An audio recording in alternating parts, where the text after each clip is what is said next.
პასუხის მოლოდინში ზელენსკი პუტინს 3 დღეში სტამბულში ელოდება. პუტინს ხუთშაბათს თურქეთში პირადად დაველოდები. სხვადასხვა პირობები ცეცხლის შეწყვეტისთვის. თუ ცეცხლი არ შეწყდა, ევროპული მხარე სანქციების მომზადებას დაიწყებს. არის თუ არა ტრანსატლანტიკური ერთობა რუსეთისათვის ახალი სანქციების დაწესებაში. ჯერა რომ ორივე ლიდერი იქ იქნება. ძალიან ბევრი შეხვედრა მაქვს, თუმცა შესაძლოა იქ ჩავფრინდე. ევროკავშირის და პარტნიორი ქვეყნების შეკრება ბუდაპეშტში. ორბანი მსოფლიოს რეორგანიზაციაზე საუბრობს. მსოფლიო რეორგანიზდება ამერიკის შეერთებულ შტატებში ახალი ქარიქრის. პროგრესული ლიბერალიზმის პროგრამა ჩავარდა და ის შეცვალა პატრიოტულმა პოლიტიკამ. რასაც ხადებს პაპუაშვილი. საქართველო ერთგულია ევროკავშირში გაწევრიანების გზის. მე წარმოვადგენ ხელისუფლებას, რომელმაც ყველაზე მეტი გააკეთა ევროკავშირში გაწევრიანების პროცესში საქართველოს წინსვლისთვის. რითი ამოყობს თბილისი და რა არ მოსწონს ბრიუსელის ნაბიჯებში. მეტადონი კამფეტებში. რა მოიღო პოლიციამ უკრაინის მოქალაქის ბინის ჩხრეკისას და რა დახვდა ნარკომოვაჭრის მიერ ამოთხილ ორმოებში. დახების ხონიძის სახით გამოყენებული იქნა სპასიბობა. ეთერშია კურიერი 9 საათზე. ნათია ლაზაშვილთან და დავით კაკულიასთან ერთად. კონკურენტ კურიერ 9 საათზე დღეს 12 მაისია გიყვებით დღის მთავარ თემებს და მოვლენებს საღამშვიდობისა. ჯერ ცეცხლის შეწყვეტა და შემდეგ მოლაპარაკება თუ მოლაპარაკების დაწყება ყოველგვარი წინაპირობის გარეშე. შედგება თუ არა სტამბული 2. ერდოღანი კვლავ და მასპინძლობისთვის თანახმა ზელენსკიც თურქეთში შესაძლოა ჩავიდეს დონალდ ტრამპიც. ყველა პუტინის პასუხის მოლოდინშია, რომელმაც რამდენიმე დღის წინ თავად მოითხოვა პირდაპირი მოლაპარაკებები. თუმცა ახლა კრემლს გადაწყვეტილების მიღება დასავლეთის ულტიმატუმის ფონზე მოუწევს. ევროპა ახალ სანქციებს ამზადებს. ტრამპი 15 მაისს ელოდება, თუმცა ამ საკითხზე ტრანსატლანტიკური ერთობა უკვე არის. თუ ფრონტზე ცეცხლი 30 დღით არ შეწყდება, სანქცირებული იქნება რუსული საბანკო და ენერგო სექტორი, მათ შორის პუტინის ჩრდილოვანი ფლოტი, რომლის მეშვეობითაც ხვდება რუსული ნავთობი და გაზი სხვადასხვა ქვეყანაში. დიდი ბრიტანეთი, გერმანია, საფრანგეთი, იტალია, ესპანეთი და პოლონეთი გავრცელებული ინფორმაციით სანქციების ახალ პაკეტს ხელს არ შეუშლიან არც უნგრეთი და არც სლოვაკეთი. დარჩენილია საათები მოსკოვზე ზეწოლა ვაშინგტონიდანაც ტრამპმა საუდის არაბეთში გამგზავრების წინ დღეს კიდევ ერთი განცხადება გააკეთა და იმედი დაიტოვა, რომ მოსკოვი და კიევი 3 დღეში შეთანხმებას მიაღწევენ თურქეთში. თუმცა 15 რიცხვს არ ელოდება ევროკავშირი და უკვე დღეს ითხოვს ცეცხლის შეწყვეტას ულტიმატუმის სენი და სანქციების მუქარით. დიალოგის დაწყება ყოველგვარი წინაპირობის გარეშე ეს უკვე კრემლის პოზიცია, რაც იმას ნიშნავს, რომ პუტინის აზრით მხარეები მოლაპარაკების მაგიდასთან ისე უნდა დასცნენ, რომ პარალელურად არ იყოს შეწყვეტილი სარაკეტო იერიშები.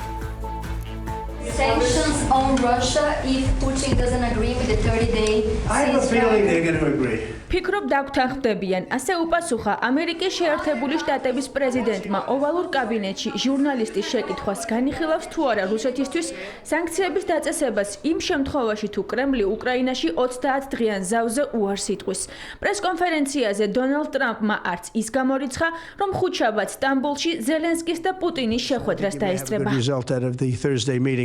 ხუთშაბათის შეხვედრა რუსეთისა და უკრაინის მონაწილეობით ძალიან მნიშვნელოვანია. ვფიქრობ, ამ მოლაპარაკებების შედეგად შესაძლოა რაღაც კარგი მოხდეს. ჯერა რომ ორივე ლიდერი იქ იქნება. კარგი იქნებოდა რომ მეც ჩავფრენილიყავი. არ ვიცი სად ვიქნები ზუსტად ხუთშაბათს. ძალიან ბევრი შეხვედრა მაქვს, თუმცა შესაძლოა იქ ჩავფრინდე. ეს უნდა გავაკეთოთ. ჩვენ კვირაში 5000 ადამიანის სიცოცხლე უნდა გადავარჩინოთ.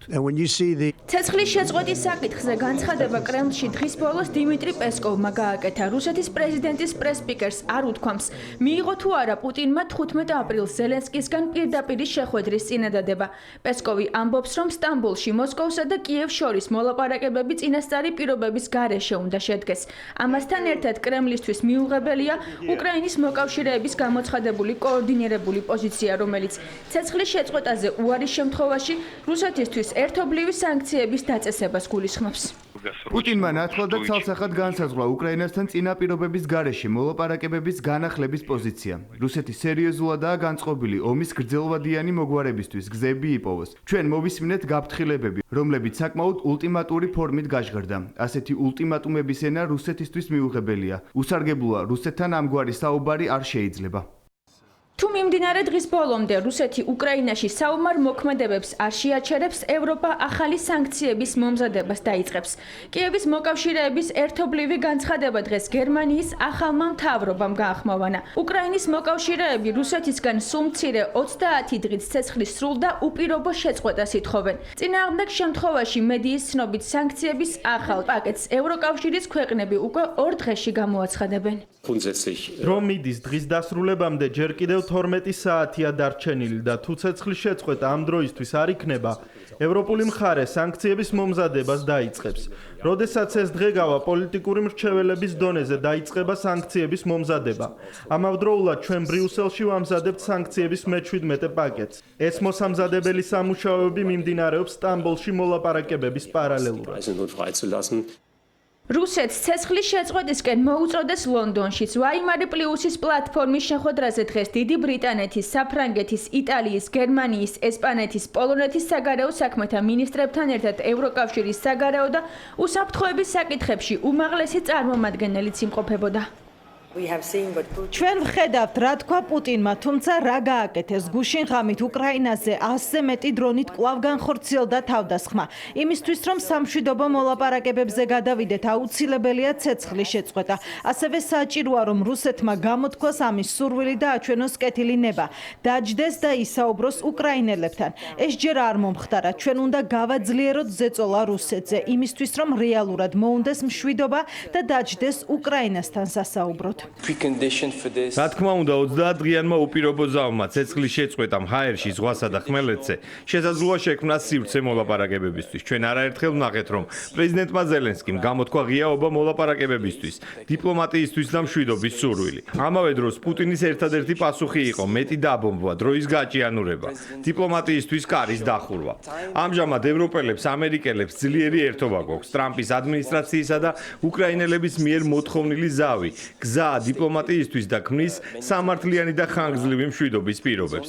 ევროპელებს გსურს მშვიდობა, უკრაინას და პრეზიდენტი ზელენსკის მთავრობასაც სურს მშვიდობა. ახლა რუსეთისა და ვლადიმერ პუტინის ჯერია. გასცენ პასუხი, სურთ თუ არა მათ მშვიდობა. ცნობილია კიევის პოზიციაც. ვოლოდიმერ ზელენსკი 15 მაისს სტამბოლში იმ შემთხვევაშიც ჩავა თუ რუსეთი დღეიდან ცეცხლის შეწყვეტას არ დათანხმდება. Очікуємо на припинення вогню. ჩვენ ველოდებით ცეცხლის შეწყვეტას სრულს და ხანგრძლივს, რათა საჭირო საფუძველი შეუქმნათ დიპლომატიას.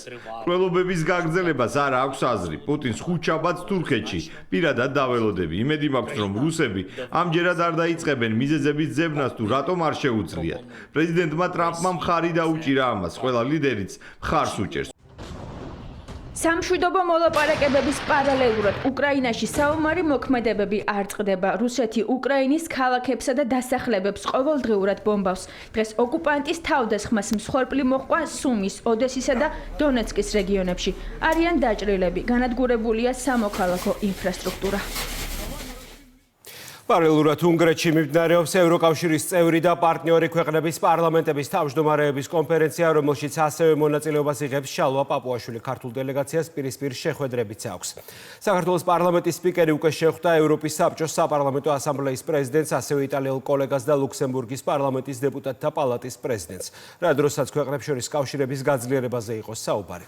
სხვადასხვა საკითხის გარდა თემა იყო საქართველოს ევროკავშირის ურთიერთობებიც, როგორ წარმოუდგენიათ მხარეებს პოზიციების შერბილება, გადატვირთვა და კონსტრუქციული დიალოგი. სამიტის მთავარი თემა კი ევროკავშირის როლია მსოფლიოს გეოპოლიტიკურ ცვლილებებში. ვიქტორ ორბანმა დღეს უკვე განაცხადა, რომ გლობალური პოლიტიკა ტრანსფორმაციას განიცდის. ამაზე ისაუბრა დღეს საქართველოს პარლამენტის თავმჯდომარემაც, რომელიც სიტყვით გამოვიდა უნგრეთის ნაციონალურ ასამბლეაში. წარმოვადგენ პარლამენტს, რომელიც დემოკრატიულად პირველად იქნა არჩეული 1919 წელს და ერთ-ერთი პირველი იყო, რომელმაც უზრუნველყო ქალების საარჩევნო უფლებები. აცხადებს შალვა პაპუაშვილი და ასევე ამბობს, რომ საქართველო ერთგულია ევროკავშირში გაწევრიანების გზის.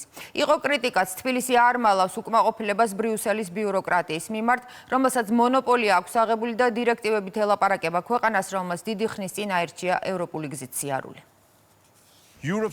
ევროპის მომავალზე მსჯელობა ორმხრივი მოძრაობა უნდა იყოს და არა ერთი მხრიდან მომდინარე ქადაგება. საქართველოს მიმართ უსამართლო დამოკიდებულებაზე პარლამენტის თავმჯდომარემ უნგრეთში ევროკავშირის წევრი და პარტნიორი ქვეყნების პარლამენტების თავმჯდომარეების კონფერენციაზე ისაუბრა. ბუდაპეშტში გამართულ რიგით მეორე სესიაზე სახელწოდებით რეგიონალიზმი ევროპაში და ევროპის კულტურული იდენტობის დაცვა შალვა პაპუაშვილმა თქვა, რომ გეოპოლიტიკური გამოწვევების ფონზე საქართველო ევროკავშირის სანდო პარტნიორად რჩება. ევროპული მომავლის საერთო ხედვა არ უნდა ეფუძნებოდეს ხელოვნურად შექმნილ იდეოლოგიურ წარმონაქმნებს. არამედ ცივილიზაციურ ფასეულობებს, რომლებმაც დროის გამოცდას გაუძლო. ჩვენთვის როგორც ევროკავშირის პოლიტიკაში, ახალბედა ქვეყნისთვის აშკარად თვალშისაცემია, რომ ევროკავშირში არსებობს ევროპელების გარკვეული იერარქია. არადა წესით ამ საკითხზე მონოპოლია არავის უნდა ჰქონდეს. ევროპა ყოველთვის ვითარდებოდა და მისი ამჟამინდელი ინსტიტუციური ფორმა, ევროპული კავშირი, არ წარმოადგენს სრულად ევროპას. ამიტომ ევროკავშირმა უნდა მოусმინოს ფართო ევროპას, ახალსაც, ძველსაც და უძველესაც. საქართველოსთვის ევროკავშირის წევრობა ნიშნავს არა ექსკლუზიურ კლუბში გაწევრიანებას, არამედ დაგვიანებულ ხელახალ გაერთიანებას.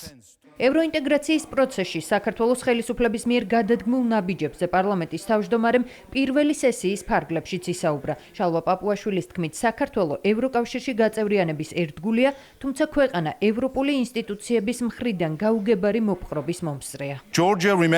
საქართველო ერთგულია ევროკავშირში გაწევრიანების გზის. მე წარმოვადგენ ხელისუფლებას, რომელმაც ყველაზე მეტი გააკეთა ევროკავშირში გაწევრიანების პროცესში საქართველოს წინსვლისთვის. ამავდროულად პარლამენტის მოსახედიდან ჩვენ ევროპელი ინსტიტუტების მხრიდან გაუგებარი მოპყრობის მომსწრენი გავხდით. სამწუხაროდ ევროკავშირის ზოგიერთი სტრუქტურის მხრიდან ხედავთ ტენდენციას ხალხის მიერ არჩეულ პარლამენტს ელაპარაკოს დირექტივები, დაუწესოს ვალდებულებები უფლებების მინიჭების გარეშე. ევროკავშირის ცენტრალიზებული სტრუქტურა ზოგჯერ ისეთ პირობებს აწესებს, რომელზეც თავად ევროკავშირი ვერ თანხმდება. ამ პრაქტიკის ერთ-ერთ მაგალითს წარმოადგენდა საქართველოსადმი მოთხოვნა შეექმნა მოსამართლეების კეთილსინდისიერების შემოწმების ექსტრაორდინალური სისტემა, რომელიც ვეტინგის სახელითაა ცნობილი. ეს სისტემა დანერგვის შემთხვევაში შეეწინააღმდეგებოდა დემოკრატიის მთავარ პრინციპს, რომლის მიხედვითაც ძალაუფლება ხალხისგან მომდინარეობს. გამოდიოდა, რომ ხელისუფლების მთლიანი შტო დაკომპლექტებოდა უცხოელი აქტორების მიერ, რაც ეროვნული სუვერენიტეტის არს ეწინააღმდეგება. მე ეჭვება, რომ ევროკავშირის წევრი რომელიმე სახელმწიფო თავის სუვერენიტეტში ასეთ ჩარევას დაუშვებდა. ევროკავშირის წევრი და პარტნიორი ქვეყნების პარლამენტების თავმჯდომარეების კონფერენცია მასპინძელი ქვეყნის უნგრეთის პრემიერ-მინისტრმა ვიქტორ ორბანმა და ევროპარლამენტის თავმჯდომარემ რობერტა მეცოლამ გახსნეს. დღეს ჩვენ ვხედავთ ცვლილებებისა და ტრანსფორმაციის ისეთ დონეს ევროპაში, რომელიც შეიძლება შევადაროთ მხოლოდ თანამედროვე ერის სახელმწიფოების დაბადებას. მსოფლიო რეორგანიზდება, ამერიკის შეერთებულ შტატებში ახალი ქარი ქრის. პროგრესული ლიბერალიზმის პროგრამა ჩავარდა და ის შეცვალა პატრიოტულმა პოლიტიკამ. ეს ცვლილება არ არის მხოლოდ შიდა პოლიტიკური განვითარება შეერთებულ შტატებში. მას ასევე მნიშვნელოვანი საერთაშორისო შედეგები აქვს.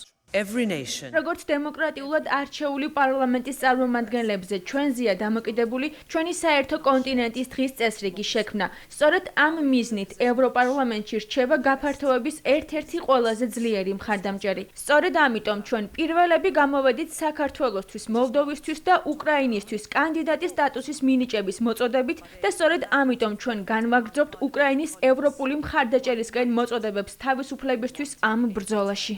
კონფერენციის პარალელურად საქართველოს პარლამენტის თავმჯდომარემ ორმხრივი შეხვედრებით გამართა ევროპის საბჭოს საპარლამენტო ასამბლეის პრეზიდენტთან შალვა პაპუაშვილმა საქართველოში არსებულ ვითარებასა და მოახლოებულ არჩევნებზე ისაუბრა. ყურადღება გამახვილდა პასეს მიერ იანვარში მიღებულ რეზოლუციაზე, რამაც პარლამენტის თავმჯდომარის შეფასებით დეპუტატებს დელეგაციის დატოვებისკენ უბიძგა. სპიკერი ბუდაპეშტში ვიზიტის ფარგლებში ლუქსემბურგის პარლამენტის დეპუტატთა პალატის პრეზიდენტსა და იტალიის პარლამენტის ქვედა პალატის პრეზიდენტსაც შეხვდა. სადაც ორ ქვეყანას შორის თანამშრომლობასა და კავშირების გაძლიერებაზე ისაუბრეს. ვისაკუთვნის არჩევნების ლეგიტიმაციაზე საბოლოო სიტყვა საქართველოს მოქალაქეებს და ქართველ ამომრჩეველს თუ ბრიუსელს და მის სპიკერებს ევროკავშირის პოლიტიკურ დედაქალაქში. ლელოს წევრი სალომე სამადაშვილი ერთმანეთს ადარებს 2020-სა და 2024 წლის არჩევნებს და დარწმუნებულია, რომ რეალობა შეიცვალა და ახლა ევროკავშირის ბიუროკრატიის განწყობები გავლენას მოახდენს საქართველოში მიმდინარე პროცესებზე, რაც საბოლოოდ დასრულდება ახალი საპარლამენტო არჩევნებით.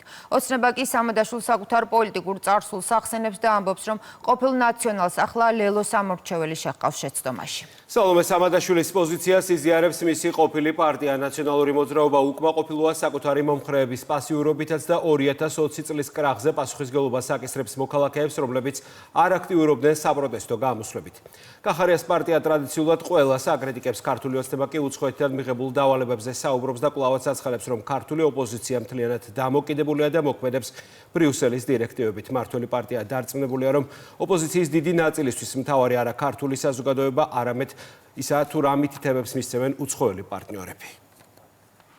21 საუკუნეში საბჭოთა მენტალიტეტის ხალხი არის რადიკალურ ოპოზიციაში, რომელსაც აქვს ჩვეულებრივი საფეხზე მდგომი მონური მენტალიტეტი. პარლამენტის თავმჯდომარე ლელოს ერთ-ერთი ლიდერის განცხადებას აკრიტიკებს. საუბარია სალომე სამადაშვილზე, რომელმაც ერთ-ერთ ინტერვიუში თქვა, რომ 2020 წელს არჩევნები უსამართლოდ ჩატარდა. თუმცა მაშინდელისგან განსხვავებით, დღეს ევროკავშირის დაკვეთა ახალი არჩევნებია, რაც აუცილებლად უნდა შესრულდეს. პოზიცია შეკრა ერთმა გამონათქვამმა ცალფეხზე დგომა, რომელიც ასე კარგად მოერგო ჩვენს რადიკალურ ოპოზიციას.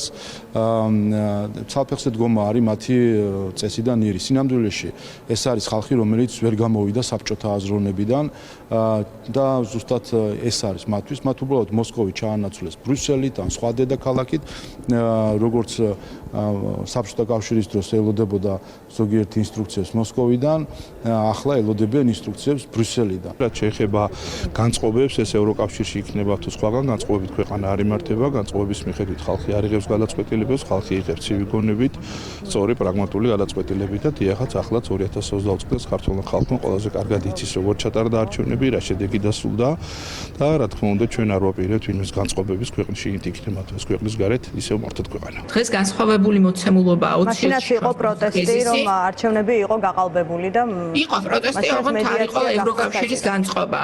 კრიზისის განმუხტვის ერთადერთ გზად სამადაშვილი, რომ ევრობიუროკრატების ნებას მიიჩნევს, ამაში პრობლემას მისი თანაგუნდელები ვერ ხედავენ.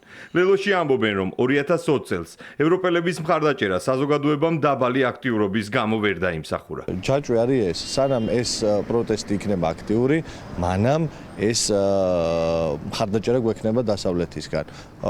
შესაბამისად, შედარებაშიც ვერავითარ პრობლემას ვერ ხედავ, იმიტომ რომ შედარებაც ხო ამას ამბობს. პროტესტმა მაშინ რაღაცა კრიზისი ნახა.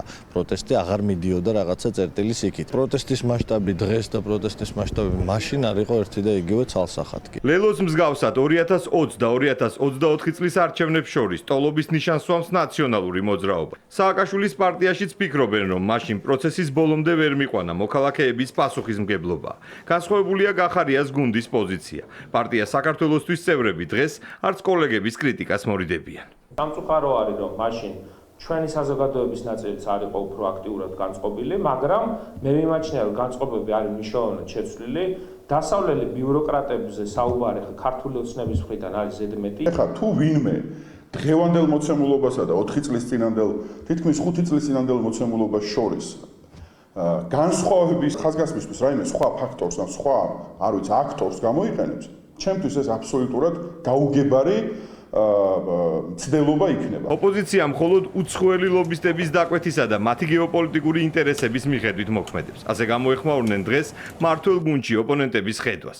საპარლამენტო უმრავლესობაში ამბობენ, რომ 2020 წლის მსგავსად პოლიტიკური ძალები დღესაც ინსტრუქციების მიხედვით მოქმედებენ. ამ ფონზე კი ოპოზიციისთვის ქართველი ამორჩევლის ნება და დაკვეთა მეორე ხარისხოვანია. ეს უკვე ღიად აცხადებს რომ თურმე ჩვენ პატრონებს ცოტა სხვა დამოკიდებულება აქვს და როგორც გვიტყვიან, ისე შევასრულებთ მათ ბრძანებას. ეს ხო კიდევ ერთი გამოვლენა, ეს ხო კიდევ ერთი ილუსტრაცია. მათი მზერა არის სულ უცხოეთში, სულ deep state-ში, Global Room-ის პარტიაში, ევროკავშირში, ეს არის მოცემულობა. მათი მთავარი წყარო და ამოსავალი წერტილი არ არის ქართული საზოგადოება, არამედ არის უცხოეთი და მათი პატრონები.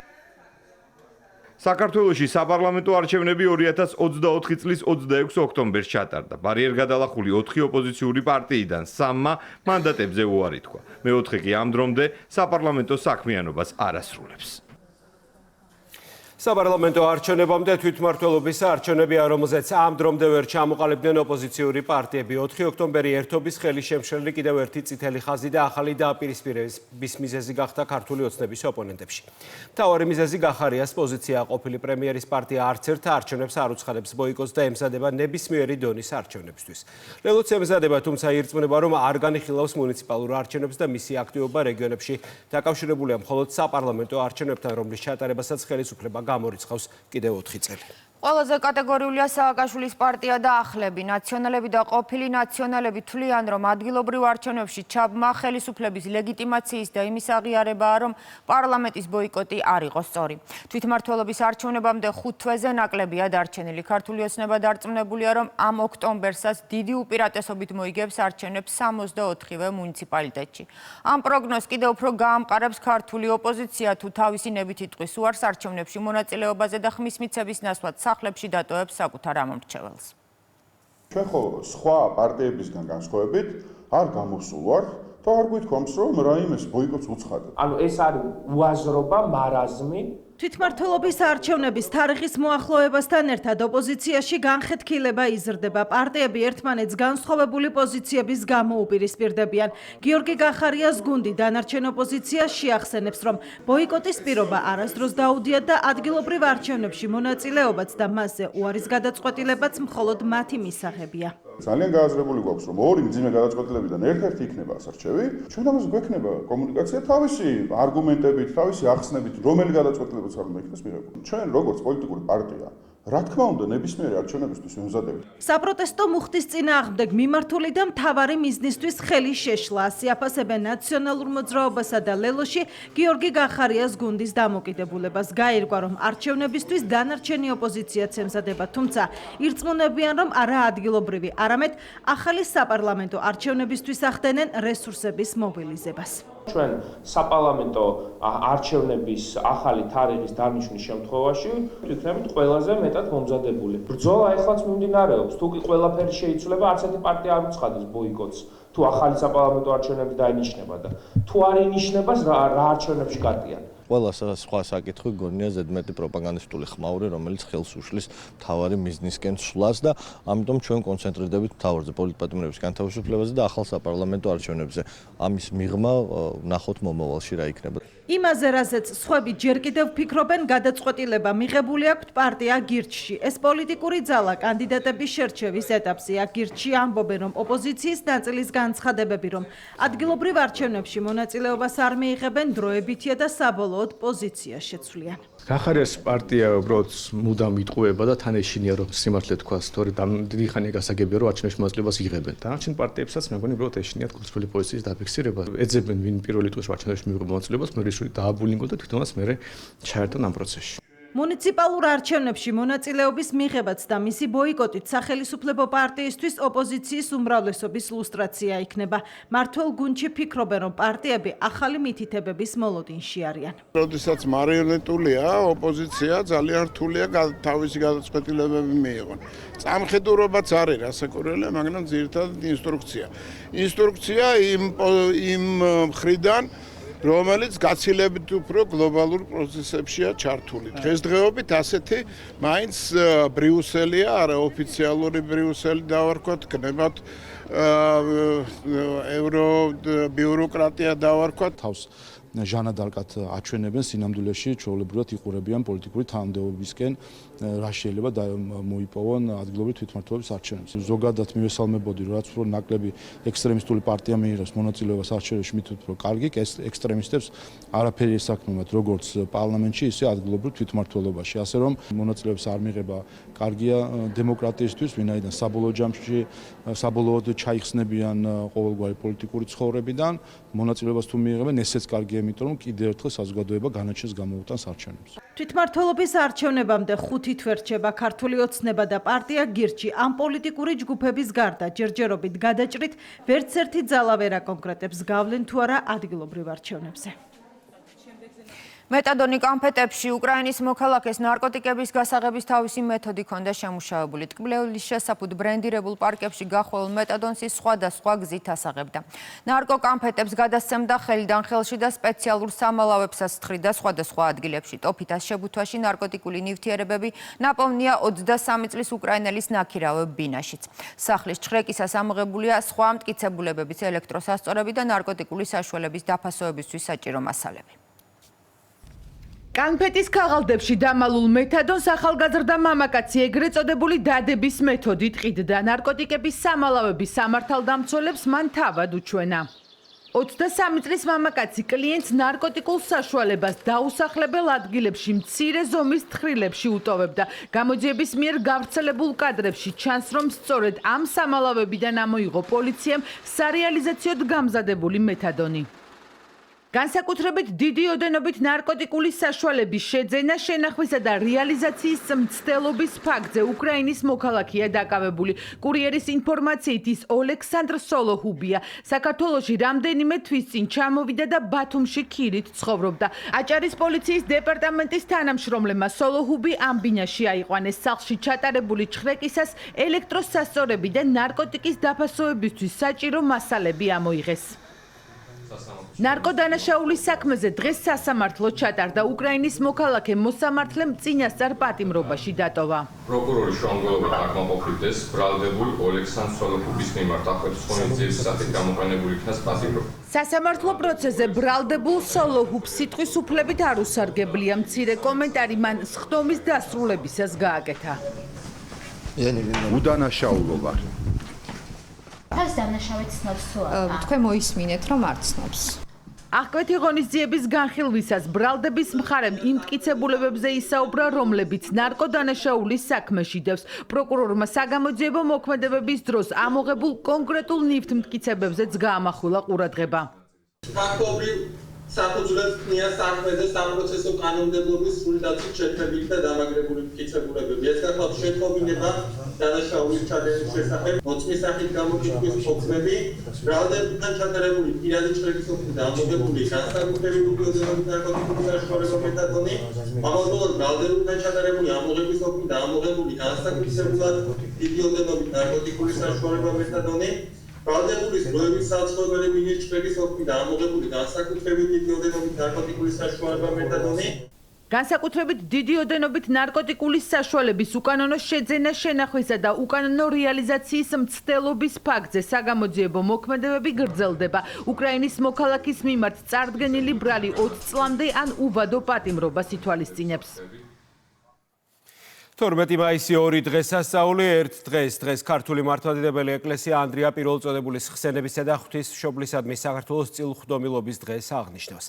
მახათას მთაზე მდებარე ივერიის ღვთისმშობლის სახელობის ტაძარში დღეს პატრიარქის თანამოსაყდრე მშიო მიქადაგა და ისაუბრა, როგორ გადარჩა საქართველო და რა გზით უნდა იაროს მომავალში.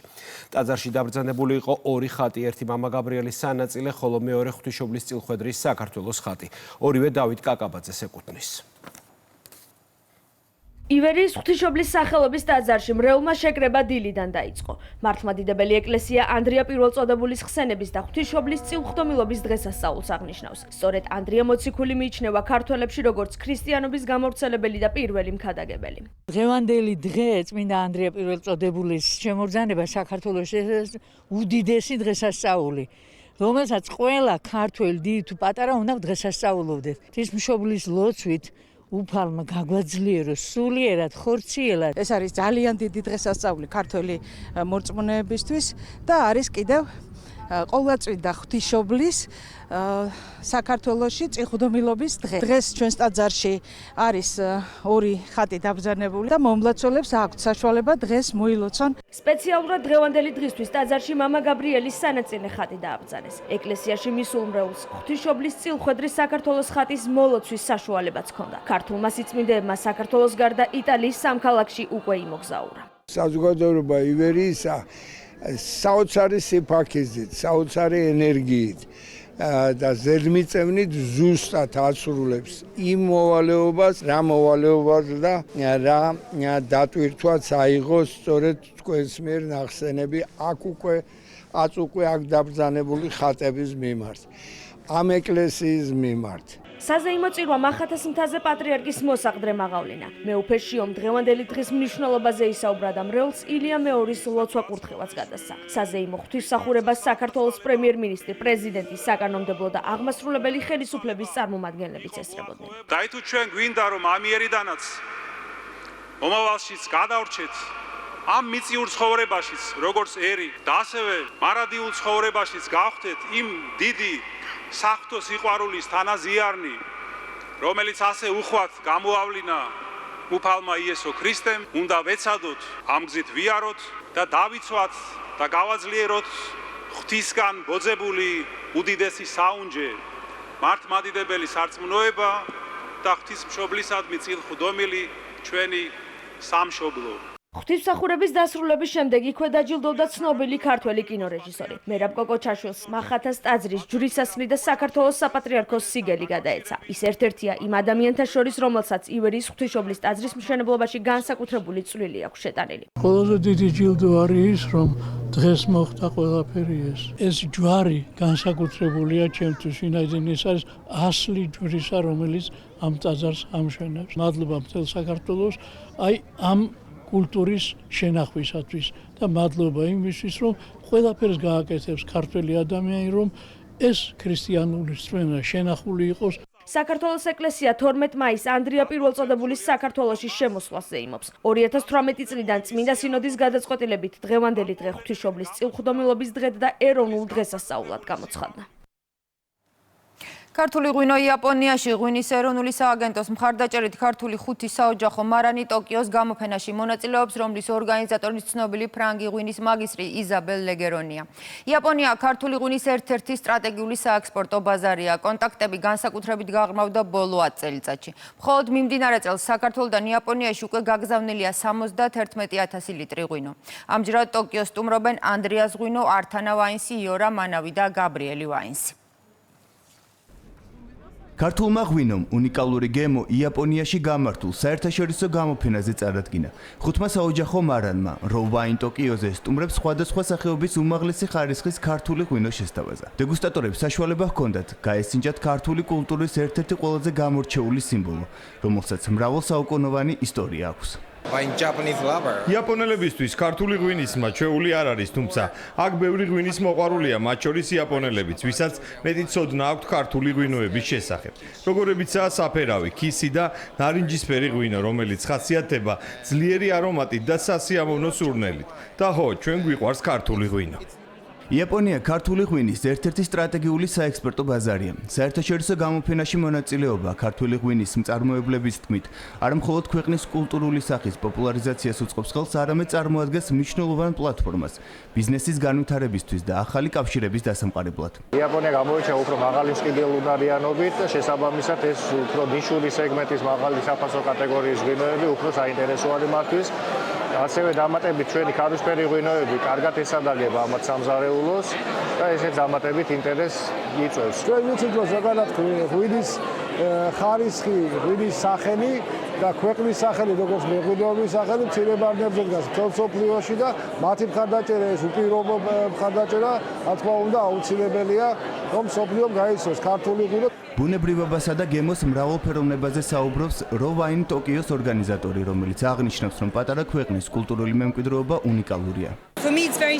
ნამდვილად დიდი სიამოვნებაა, რომ ვუმასპინძლებთ საქართველოს ამ ულამაზეს ქვეყანას. გამოფენაზე წარმოდგენილია 5 ქართული მარანი. ჩვენთვის განსაკუთრებით მნიშვნელოვანია, რომ გვაქვს შესაძლებლობა კიდევ ერთხელ დავუჭიროთ მხარი ქართულ მეღვინეობას და ღვინის ეროვნულ სააგენტოს.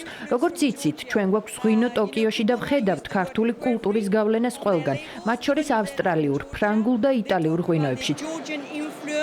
ქართული ღვინის ექსპორტი იაპონურ ბაზარზე 2014 წელს დაიწყო. ღვინის ეროვნული სააგენტოს მხარდაჭერით კომპანიები აქტიურად მონაწილეობენ პრესტიჟულ საერთაშორისო გამოფენებში. სააგენტოსთვის ღვინის პოპულარიზაცია აზიურ ბაზარზე ერთ-ერთი მთავარი პრიორიტეტია. ძალიან მნიშვნელოვანია სამხრეთ აღმოსავლეთ აზიის ქვეყნები, როგორიცაა სამხრეთ კორეა, ჩინეთი, იაპონია. იაპონიაში ჩვენ ნიშურ სეგმენტზე ვმუშაობთ, ძალიან დაფასებულია და განსაკუთრებული ადგილი უჭირავს ქართულ ქვევრის ღვინოს, მათ შორის ტრადიციული მეთოდით, ნატურალური, ეგრეთ წოდებული ნატურალური მეთოდით წარმოებულ ღვინოებს და სწორედ ამიტომაც ვეხმარებით მცირე მარნებს, რათა წარადგინონ თავიანთი პროდუქცია იაპონიის ბაზარზე.